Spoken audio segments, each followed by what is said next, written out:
Hello and welcome to the MOOC on Applied Electromagnetics for Engineers. In this module we will discuss an important effect called standing wave on a transmission line and how to quantify that one using what we call as voltage standing wave ratio or simply standing wave ratio. We will see the importance of standing wave ratio and its relation to input impedance of a transmission line and reflection coefficient of a transmission line. Before doing that, let me just take couple of minutes to go back to that discussion that we had in the last module about lumped versus distributed. To refresh your memory, we talked of lumped regime when the time of flight was less than or equal to 0.4 Tr, and we talked of distributed when Tf was greater than or equal to 40 Tr. So, if I plot Tf versus Tr, you see that the slope of this line and any lines that is there in this region here in the lumped regime will be less than or equal to 0.4 Tr, and this is the lumped regime. So, the lines that are here will have a slope which is greater than or equal to 40 times Tr, and that would correspond to the distributed or the transmission line regime. This line not very well drawn, but this line has a slope of equal to 1, Tf equal to Tr. This is the gray area. Here you can apply both lumped regime as the transmission line theory, both will give you reasonable accurate answers. Okay. With this, let us move on to study the standing wave ratio, which comes up in a very important aspect of power matching or the impedance matching, which we will take up later on during our study. Okay. What is the standing wave ratio? Let us first set up the problem. I have a transmission line over here which I will terminate with a load. Okay. This time the load could be any general load that I am considering. This load could also be frequency dependent because this could have some resistive as well as capacitive or inductive components to it. I have a voltage that is coming in, right. So, there will be a source kept at some distance. Okay. We will not specify where the source is kept. So, that is one of the things that I will talk to you about, how to set up these problems.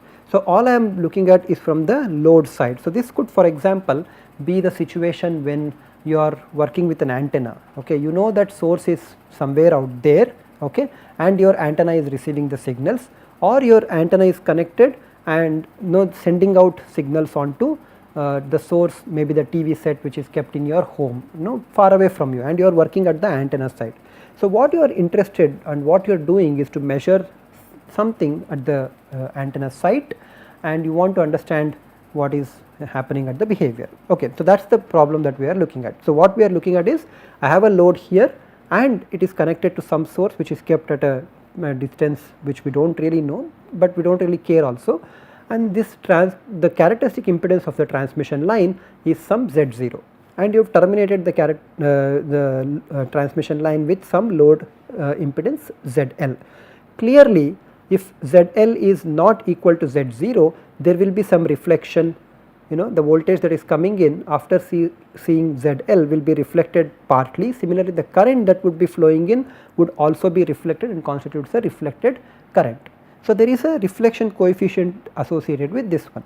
But if I were to move along this transmission line and make my measurements, okay, of the voltage here, I will not just find what is V0 plus, I will actually find the forward going voltage as well as the backward travelling voltages. Similarly, if I make the current measurement, of course I do not do that, but if I were to hypothetically make the current measurement at any point on the transmission line, I would again see the forward going current I0 plus and the backward travelling current I0 minus. Okay. So, that is what it is, and what I am interested is to follow or try to find out the magnitude of this voltage as we move along the transmission line. This magnitude of the voltage along the transmission line will actually tell me the kind of load that we have connected. Supposing the load is unknown, which happens in most cases, if I want to find out the nature of the load, then I need to find out or track the magnitude of the voltage along the transmission line. How would that magnitude of the voltage change? It would change depending on the different types of load that I would terminate the transmission line with. So, I would like to get a slightly general expression and from there develop the concept of voltage standing wave ratio. I already know that if I take a uniform transmission line and terminate it with some load impedance ZL here and consider the location of the load to be at z equal to 0 and then move backwards towards the transmission line of some length. I do not really know what the length is, I do not even know where the source is terminated, but at any particular z on the transmission line, that is location on the transmission line, I know the total line voltage, okay, which will be a phasor which I can denote it as V bar of z, and this voltage will be the sum of the forward going voltage. I am considering the transmission line of no losses, that is the characteristic impedance Z0 is completely real, it is a lossless transmission line. So, the total voltage at any location z will be V0 plus e power minus j beta z. You do not individually measure this, you only measure the total voltage which would be given by V0 plus e power minus j beta z plus V0 minus e power j beta z. But V0 minus is related to V0 plus because I know what is, suppose I know what is the load. Of course, we will consider the cases where I do not know the load, but let us say because there is a load here and there is a characteristic impedance of the transmission line Z0, there will be a reflection coefficient at the load, may be unknown, but there will be certain reflection coefficient, okay, which we denote by gamma L. So, V0 minus, the amplitude of the reflected voltage is gamma L times V0 plus at the load, and you can make that substitution back into this one, okay. So, your total voltage V of z will be V0 plus e power minus j beta z plus gamma L V0 plus e to the power j beta z. If ZL is complex, that is it will have both resistive and reactive components, then if ZL is complex, then ZL and Z0, which could be real or it could be also complex, but in this case we are only considering real cases, the reflection coefficient gamma L will definitely be complex because ZL is complex. And just to refresh your memory, gamma L is nothing but ZL minus Z0 divided by ZL plus Z0, alright. So, this gamma L will also be complex. Any complex number can be represented or written in the polar form by giving its magnitude and the phase angle, which I will call this as phi L.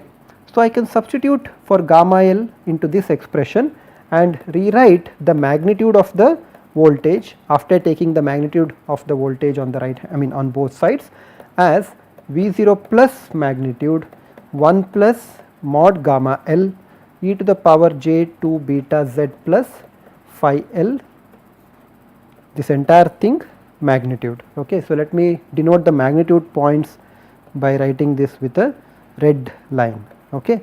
I will leave this again as an exercise to you, it is a very simple exercise. Please find out and verify that the magnitude of the voltage that I have written is given by this. I can of course simplify because it is e to the power jx here, which I can simplify because e power jx is nothing but cos x plus j sin x.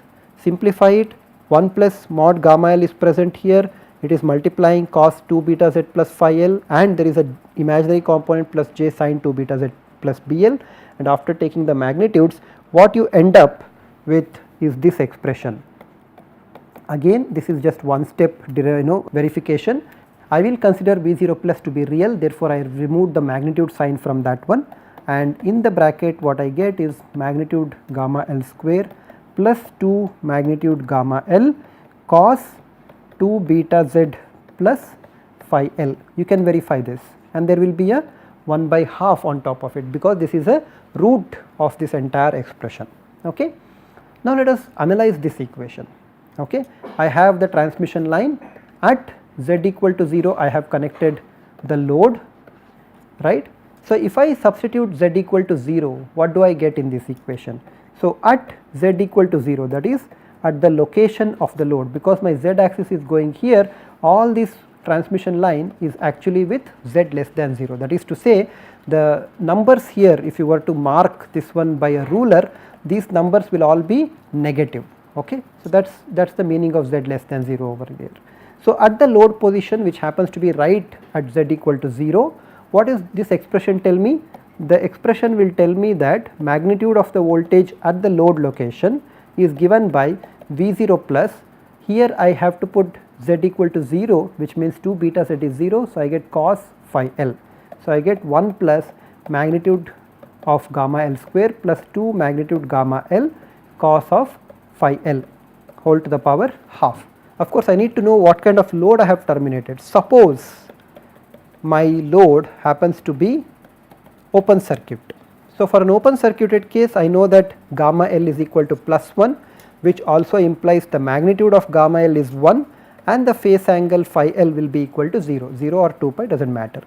So, with phi L equal to 0, cos of phi L will be equal to 1, and what you get is 1 plus mod gamma L square plus 2 mod gamma L, which is nothing but 1 plus, because mod gamma L is 1. So, this would be 1 plus 1, 2, 2 plus 2 to the power half, which is square root of 4, which would be 2, and the magnitude will actually be equal to 2V0 plus. Okay. So, the magnitude of the voltage at the load will be 2V0 plus, which is what we know, because the entire voltage that is launched will be reflected. So, V0 plus and V0 minus will be exactly equal to V0 plus, and at the load point they will add together and they will be, they will give you magnitude of 2V0 plus.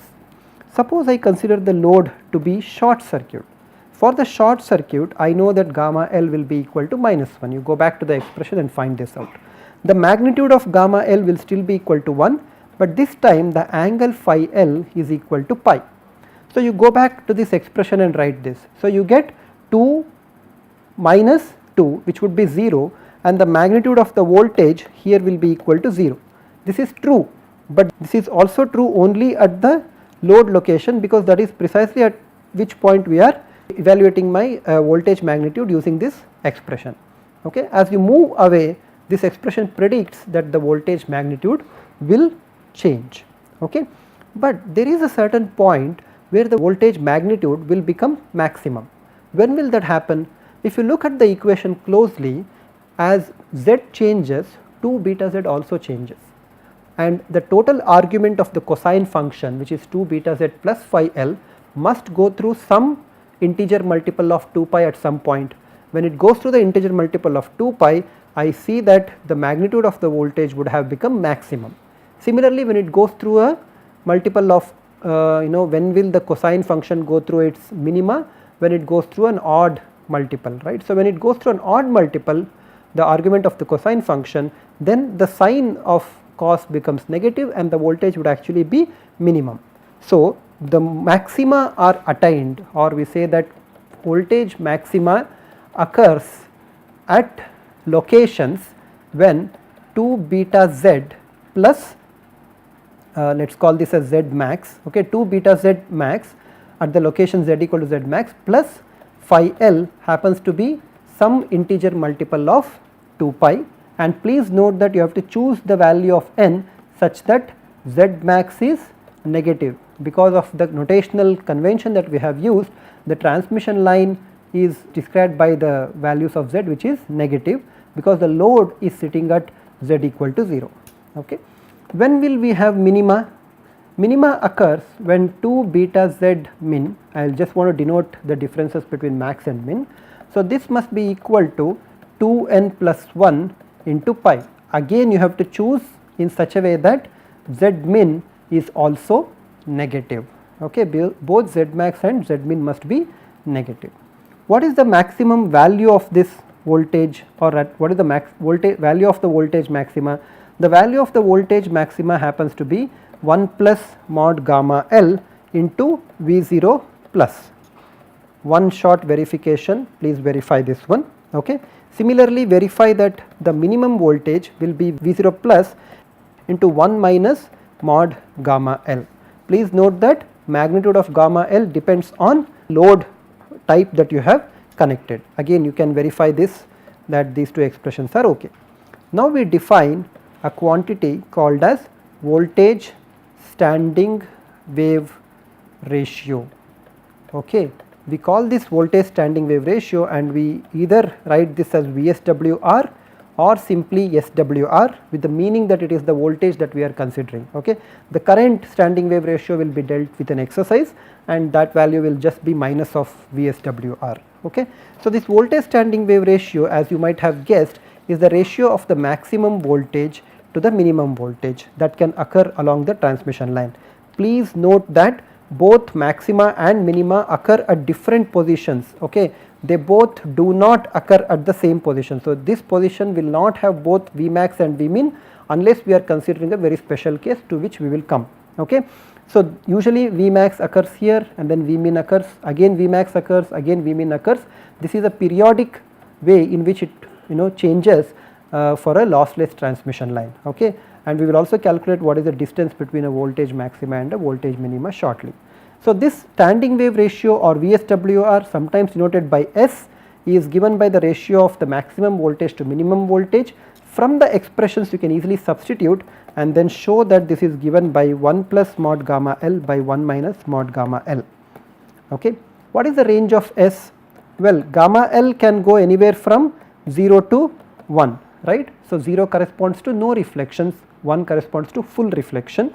Therefore, S correspondingly must go from 1, right, to infinity. So, S must be equal to 1 when gamma L equal to 0. So, clearly this would be equal to 1. When gamma L is equal to 0, S will be equal to 1. When gamma L is equal to 1 for a open circuit or a short circuit or for a reactive termination, then S will be equal to infinity. So, this is the range over which S can vary, this is the range over which reflection coefficient can vary. These are all for the passive lossless transmission lines. There are no active amplifiers in the line that we have considered. What is the importance of standing wave ratio? It turns out that you can't actually measure the reflection voltage or reflection coefficient so easily, because we will see why in a later class, but what is reasonably okay to measure is the voltage maxima, okay, and the voltage minima. This is a classic experiment to actually determine the type of load. You might perform these experiments in your microwave laboratory.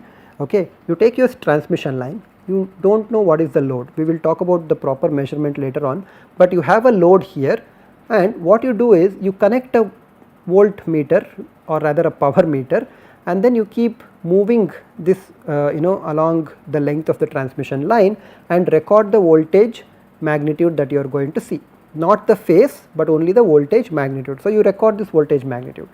At some point you reach a max, keep going, you will reach a minimum. Okay. When you take the ratio of maximum to minimum, you will be able to find out the magnitude of the reflection coefficient. Okay. Also, by noting where the maxima and the minima occurs on the transmission line, you will be able to find out the phase of the reflection coefficient. So, you would have found out the magnitude, you would have found out the phase. Knowing the value of Z0 and the value of full reflection coefficient gamma L, you will be able to calculate the value of the unknown load impedance. So, this is in fact the importance of voltage standing wave ratio. You can make these measurements and determine the unknown unknown voltage, unknown load that you have terminated the transmission line. Another important application or another important thing that occurs with standing wave ratio is that this is the quantity that is specified by most RF device manufacturers. Okay. When SWR, if the devices are well matched, we will talk of matching later on, if the devices are well matched, then this SWR will be about 1, okay, that is the ideal value. Anywhere from 1 to 1.25, 1.5 is also okay, but if this standing wave ratio happens to be larger, say by 3 or 4 or 5 or maybe 10, then we know that the two systems are not very well matched and there is considerable reflection occurring between the two components, leading to lot of problems. First, your power efficiency goes down, because the voltage is circulating and trapped, the wire will also have to be able to withstand this higher voltage. So, all these problems can occur. To put it simply, standing wave ratio is a quantity that is measurable and will give you lot of insight about the type of the load that you have connected as well as what is happening on the transmission line or in terms of the matching between two components. Okay.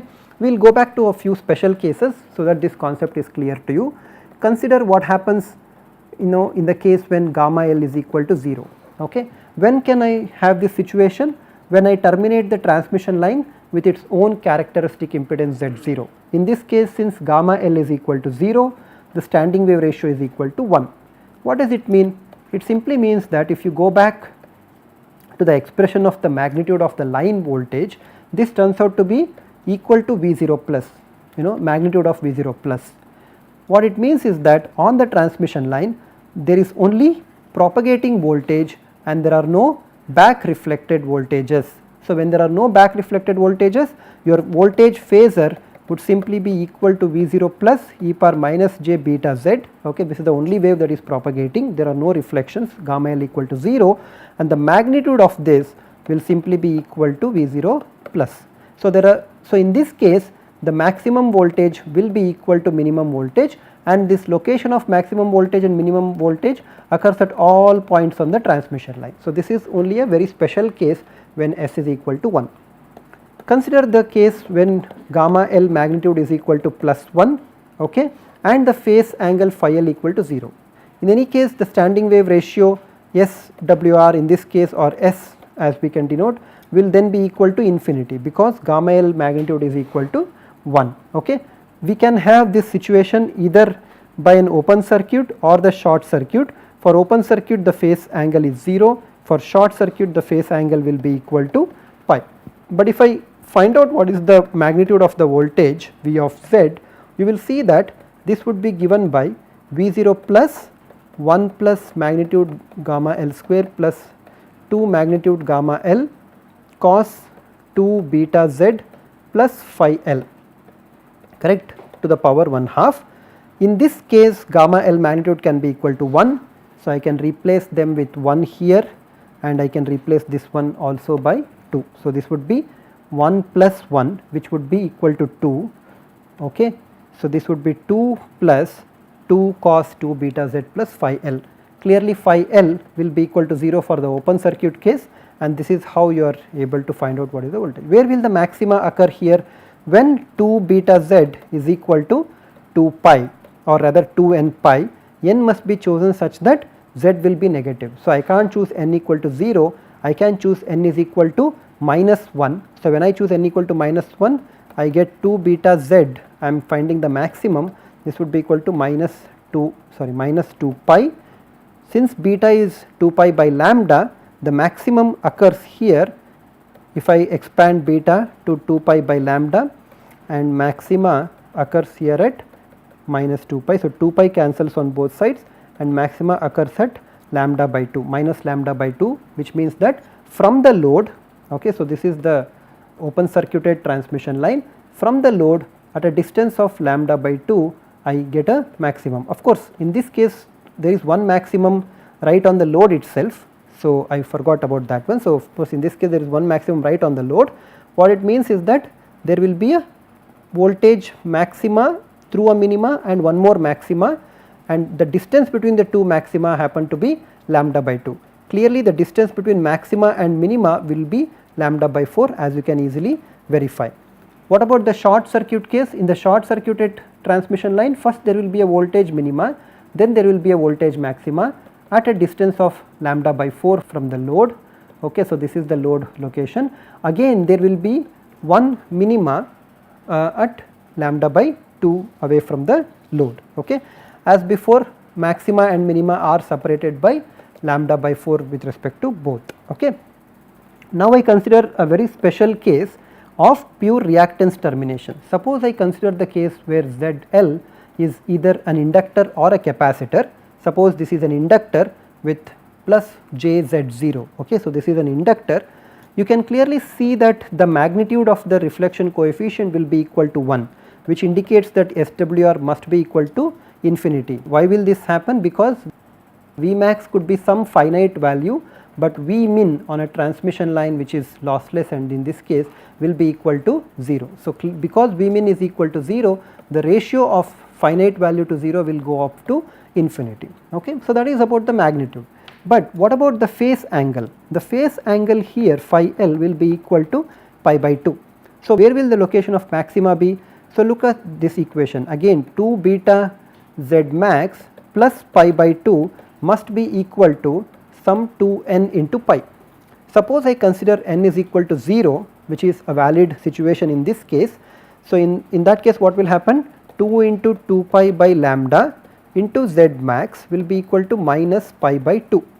So pi cancels on both sides, and Z max occurs at minus lambda divided by, there is a 2 here in the denominator, there is a 4 in the numerator, so that would be 8, right. So the maximum occurs when this one is equal to minus lambda by 8. Okay. You can also write down what is lambda. Lambda is nothing but up divided by frequency. So, the location of the maxima is given by minus up divided by 8 into f. Okay. This is the location of the first maxima away from the load, okay, away from load for the case of a termination which is a pure inductive termination. Okay. So, this pure inductance had the load value equal to plus jz0. I will leave this as an exercise for you to find out when will the, for the case of a termination with a pure capacitance, that is when ZL is equal to minus jz0, where will the first maxima be located. It turns out that the first maxima will be located at a distance of lambda by 4 from the previously calculated value. So, in that way the inductance and capacitances, they will shift the maxima voltages and the minima voltage values by about lambda by 4. These concepts are important because in general, of course, you will not, I mean you will have to find out the maxima and minima locations based on an experimental value and from then back calculate what is the load. But in a in a question where we give you what is the load value, then it is easier for you to find out where the maxima and the minima are located. Okay.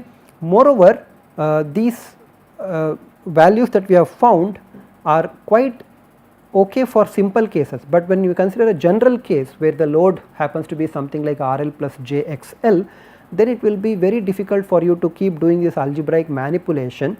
So, there is a graphical way in which you can solve these problems. This graphical way involves the use of what is called as a Smith chart, which is what we are going to discuss in the next class. Okay. So, until then, please revise your concepts of load termination, standing wave ratio, reflection coefficient and the relationship between all these impedances, reflection coefficient and standing wave ratio. Thank you very much.